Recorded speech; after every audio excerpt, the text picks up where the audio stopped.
et bienvenue dans cette émission sur la météo. Nous étudierons les perturbations et les fronts. De façon générale, on peut appeler perturbation atmosphérique toute interruption d'un état d'équilibre d'une zone de l'atmosphère. Dans le sens le plus courant, qui est celui que l'on suppose en l'absence d'autres précisions, on désigne par l'expression perturbation atmosphérique toute association de phénomènes météorologiques engendrant une dégradation du temps lors de l'évolution d'une dépression.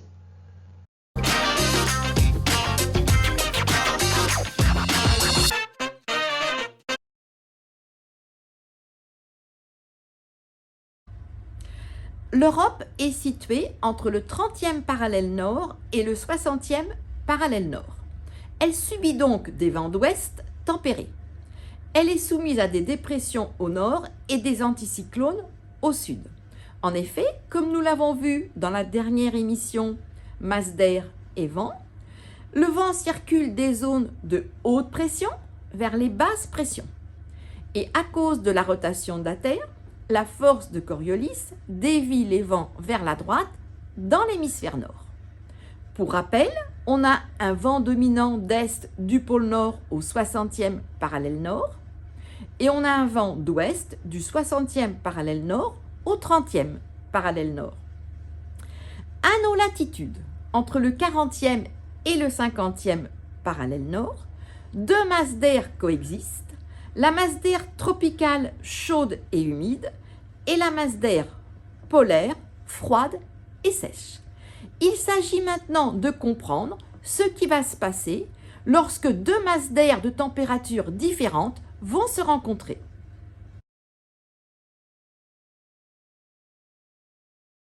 L'air froid et chaud, de densités différentes, ne se mélangent pas quand ils sont en contact et donc ils s'affrontent. De ce conflit naissent les fronts, qui sont les surfaces de contact entre les deux masses d'air froide et chaude.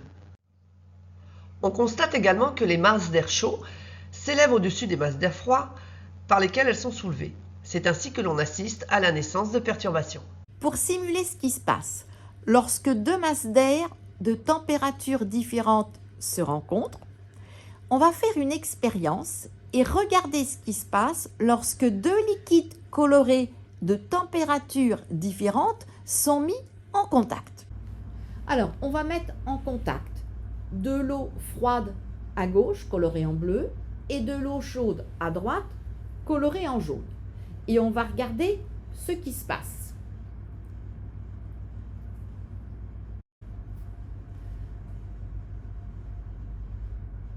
On observe une arrivée d'eau froide dans l'eau chaude.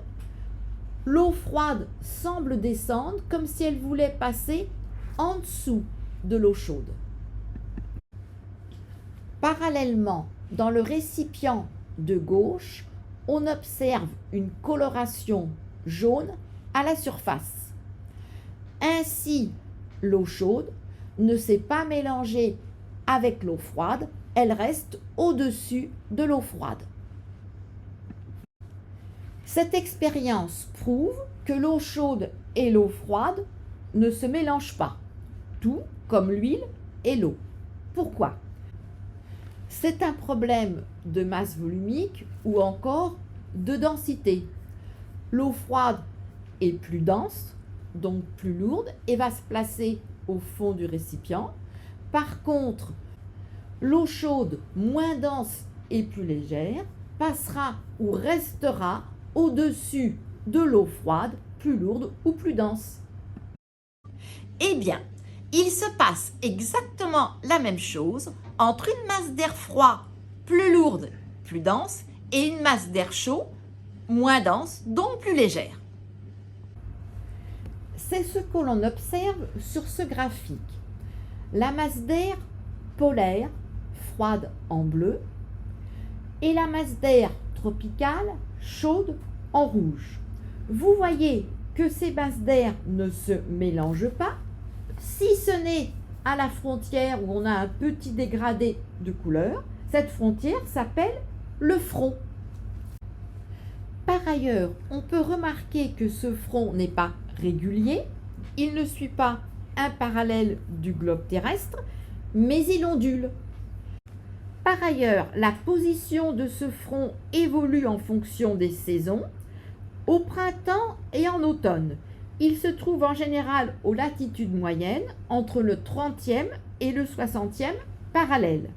En été, il se rapproche des pôles et l'hiver, il redescend vers les tropiques. Enfin, nous verrons dans cette émission que l'ondulation du front polaire aura des conséquences sur l'origine des perturbations. L'ondulation du front détermine deux limites. Tout d'abord le front chaud. L'air chaud repousse l'air froid devant lui et passe au-dessus. L'air chaud monte. Quand un front chaud rencontre une masse d'air froid, il plaque l'air froid et passe au-dessus. Le déplacement est latéral et la situation est plutôt stable. Au fur et à mesure que l'air chaud s'élève, il se décharge de son humidité. Il apparaît alors des nuages. Après la pluie, le ciel s'éclaircit et l'air chaud amène une baisse de pression et une hausse de température. Que faut-il retenir au niveau du front chaud? Dans un front chaud, l'air chaud plus léger glisse doucement en montant le long de l'air froid qui est plus dense. La pente est très faible, en moyenne de l'ordre de 1 à 2%, c'est-à-dire 1 à 2 km dans le sens de la hauteur pour environ 100 km dans le sens de la longueur. Le front marque la limite entre les deux masses d'air, air chaud et air froid. Le soulèvement progressif de l'air chaud entraîne un refroidissement le long de la pente. La vapeur d'eau se condense, ce qui explique la formation de nuages de type cirrus au début, puis stratus au fur et à mesure que le front se déplace. Lors de l'arrivée du front chaud, on observe une augmentation de la température et parallèlement une baisse de la pression puisque l'air chaud est moins dense que l'air froid. Sur les cartes météorologiques, le front chaud est représenté par une ligne avec des demi-cercles, en rouge si la carte est en couleur. L'ondulation du front entraîne une deuxième limite, le front froid. L'air froid postérieur pousse l'air chaud devant lui et au-dessus de lui. Le front froid avance très rapidement. L'air froid descendant force l'air chaud à s'élever. Le déplacement est horizontal et la situation plutôt instable. Ce type de front donne naissance à des orages ou des averses brusques. Après son passage, l'air froid envahit la région, la pression monte et la température baisse. Que faut-il retenir sur le front froid? L'air froid plus dense et plus rapide rattrape l'air chaud qui est plus léger. Cette fois-ci, le soulèvement est beaucoup plus franc que dans le cadre du front chaud. La pente du front est voisine de 10%. En effet, l'air froid est un véritable bulldozer et n'a pas de mal à pousser l'air chaud. Les nuages qui se développent rapidement se manifestent par des précipitations brèves mais intenses. Un fort contraste thermique entre l'air chaud antérieur et l'air froid postérieur renforcera le soulèvement ainsi que l'intensité des précipitations. Lors de l'arrivée du front froid, on va observer une baisse de température et du fait que l'air froid est plus dense que l'air chaud, on aura une augmentation rapide de la pression. Sur les cartes météorologiques, le front froid est symbolisé par une ligne avec des triangles, en bleu si la carte est colorée. Un front d'occlusion se développe parce que le front froid se déplace plus rapidement que le front chaud. L'air froid postérieur a rattrapé l'air froid antérieur. C'est l'occlusion. L'air chaud est rejeté en altitude. Le front s'appelle front occlus. Lorsque la totalité de l'air froid postérieur aura rattrapé l'air froid antérieur, la dépression disparaîtra. On parle de front occlus quand l'air froid postérieur a rejoint l'air froid antérieur. Sur une carte météorologique, il est symbolisé par une ligne avec des triangles en alternance avec des demi-cercles.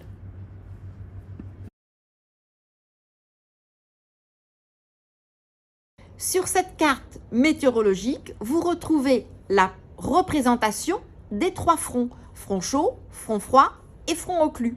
Pour le front froid, c'est la ligne bleue avec les pics ou triangles. Pour le front chaud, la ligne rouge avec les demi-cercles. Et pour le front occlus, l'alternance entre les demi-cercles et les pics en violet. Si la carte n'est pas en couleur, c'est seulement la forme des pics ou des triangles, des arcs de cercle, qui vous permet de retrouver les fronts.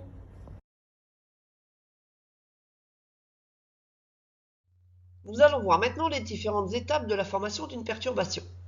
Reprenons au niveau du globe terrestre la position des masses d'air et celle du front polaire. Si le flux d'air froid et le flux d'air chaud se compensaient, on pourrait observer la situation suivante. Le front polaire serait une ligne horizontale où suivrait un parallèle du globe. Dans la réalité, il est exceptionnel que les deux flux d'air se compensent. Si les vents diffèrent en vitesse ou en direction, on assiste à une descente de l'air polaire et une montée de l'air tropical, ce qui crée une déformation du front polaire qui n'est plus rectiligne comme on l'avait vu en début d'émission, mais ondulé.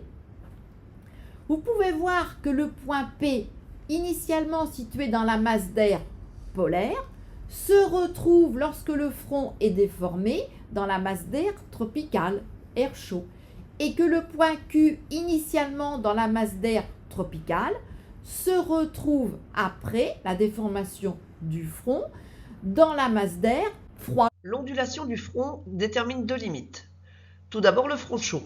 L'air chaud repousse l'air froid devant lui et passe au-dessus. L'ondulation du front entraîne une deuxième limite, le front froid. L'air froid postérieur pousse l'air chaud devant lui et au-dessus de lui. Le front froid avance très rapidement. En s'élevant, l'air chaud va créer un vide où l'air froid va s'engouffrer. Du fait de la rotation de la Terre, et particulièrement de l'effet Coriolis, il infléchira fortement sa trajectoire vers la gauche, dans le sens contraire des aiguilles d'une montre, et inversement dans l'hémisphère sud. Un front d'occlusion se développe parce que le front froid se déplace plus rapidement que le front chaud. L'air froid postérieur a rattrapé l'air froid antérieur. C'est l'occlusion. L'air chaud est rejeté en altitude. Le front s'appelle front occlus. Il sera représenté par des demi-cercles et des triangles qui se succèdent. Lorsque la totalité de l'air froid postérieur aura rattrapé l'air froid antérieur, la dépression disparaîtra. Les conséquences pour le pilote sont nombreuses. Nuages, brouillard, pluie, perte de visibilité, risque de turbulence et au pire encore, des orages. Il pleut surtout devant la ligne de front. Les averses sont plus brutales devant un front froid et durent plus longtemps devant un front chaud. En conclusion, une dépression prend naissance grâce à la confrontation de masses d'air chaud et de masses d'air froid. L'air chaud se heurtant à l'air froid est rejeté en altitude, ce qui crée une zone de basse pression. Mais la formation d'une dépression marque aussi la formation de fronts nuageux, constituant une perturbation. Une perturbation et une seule est inévitablement associée à une dépression. Sur cette diapositive, vous avez une image satellite d'une perturbation à deux instants différents. Pour chacune de ces deux images, vous avez aussi un schéma associé pour vous aider à représenter la perturbation. Sur l'image de gauche, vous voyez le front froid, le front chaud, le secteur chaud entre les deux et le commencement du front occlus. Sur l'image de droite, le secteur chaud a diminué, le front froid a beaucoup rattrapé le front chaud et vous voyez ici une étendue plus grande pour le front occlus. Enfin, il faut remarquer que cette perturbation est associée à un système dépressionnaire. Vous pouvez d'ailleurs noter le sens de l'enroulement des vents autour du centre de la dépression. Notez en anglais L pour low.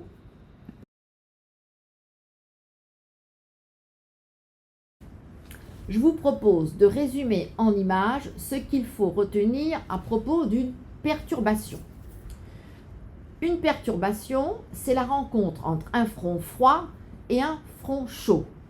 Vous avez ici le point de départ de la perturbation avec l'ondulation du front polaire, puis son évolution jusqu'à sa disparition quand le front froid antérieur a retrouvé le front froid postérieur.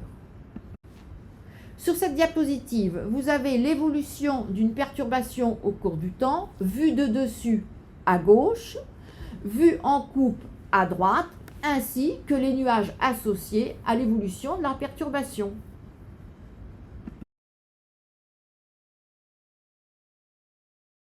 Sur le schéma ci-contre représentant une perturbation, l'occlusion est repérée par le chiffre 1, le chiffre 2, le chiffre 3 ou le chiffre 4. La bonne réponse étant le chiffre 2 pour l'occlusion. Rappelons-nous que les petits triangles pour le chiffre 4 représentent un front froid, les demi-cercles pour le chiffre 1 représentent un front chaud, et donc les symboles d'un demi-cercle et d'un triangle alterné représentent une occlusion. Le mouvement relatif de deux masses d'air autour d'un front froid est petit a, l'air froid contourne l'air chaud par les côtés, petit b, l'air chaud repousse et soulève l'air froid, petit c, l'air froid repousse et soulève l'air chaud, petit d, l'air chaud repousse l'air froid et passe par-dessus. Soyons bien attentifs à la question, il s'agit d'un front froid, donc c'est bien l'air froid qui arrive et qui repousse et soulève l'air chaud. Dans un régime dépressionnaire, la masse d'air chaud est associée à petit a, un ciel de traîne, petit b, des éclaircies, petit c, de la pluie, petit d, un ciel clair. La bonne réponse est la C, la masse d'air chaud est associée à de la pluie. Dépression égale mauvais temps. Le front chaud d'une perturbation se caractérise par A. La pression qui augmente brusquement, pluie fine ou bruine, plafond bas. La pression en baisse, plus forte et brève, nuages sombres et bas. C. La hausse des pressions, temps de giboulée des nuages cumuliformes. D. La pression stable et basse, pluie soutenue, nuages épais et menaçants.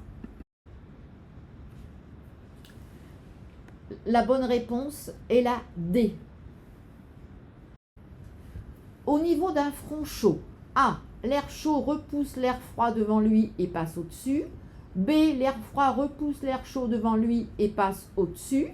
C. L'air froid repousse l'air chaud devant lui et passe au-dessous. D. L'air chaud repousse l'air froid devant lui et passe au-dessous. La bonne réponse est la A. Au niveau d'un front chaud, l'air chaud repousse l'air froid devant lui et passe au-dessus, puisque l'air chaud est moins dense que l'air froid. La pression atmosphérique à l'approche du front chaud. A. Diminue d'abord lentement, puis de façon plus franche. B. Augmente légèrement, puis diminue franchement. C. Diminue d'abord lentement, puis augmente franchement. D. Augmente d'abord lentement, puis de façon plus franche. La bonne réponse est la A. La pression atmosphérique à l'approche du front chaud diminue d'abord lentement, puis de façon plus franche. L'air chaud étant moins dense, la pression diminue. Sur une carte météorologique, la représentation ci-dessous indique la présence A. d'une dorsale barométrique, B. d'une dépression, C. d'un front froid, D. d'un front chaud. La bonne réponse est la C. Un front froid. Un front froid A avance plus vite qu'un front chaud, B avance à la même vitesse qu'un front chaud, C avance moins vite qu'un front chaud, D ne se déplace pas. La bonne réponse est la A. En effet, un front froid avance plus vite qu'un front chaud parce que l'air froid est plus dense et soulève beaucoup plus facilement l'air chaud. Le mouvement relatif de deux masses d'air autour d'un front froid est A. L'air froid contourne l'air chaud par les côtés. B. L'air chaud repousse et soulève l'air froid. C. L'air froid repousse et soulève l'air chaud. D. L'air chaud repousse l'air froid et passe par-dessus. La bonne réponse est la C. Comme vous vous le rappelez, l'air froid joue le rôle de bulldozer pour soulever l'air chaud, suivant une pente assez raide. L'occlusion est une zone A, très nuageuse, pluvieuse avec un plafond bas, B, toujours sans nuages, C, fréquemment orageuse, D, de très haute pression. La bonne réponse est la A, zone très nuageuse, pluvieuse avec un plafond bas. Sur le schéma d'une perturbation présentée ci-dessous, le numéro qui correspond au secteur chaud est A le 1, B le 2, C le 3, D le 4. La bonne réponse est la 3. Je vous rappelle que le 1 c'est l'air froid antérieur, le 2 c'est le front chaud, donc le 3 le secteur chaud, et le 4 l'air froid postérieur.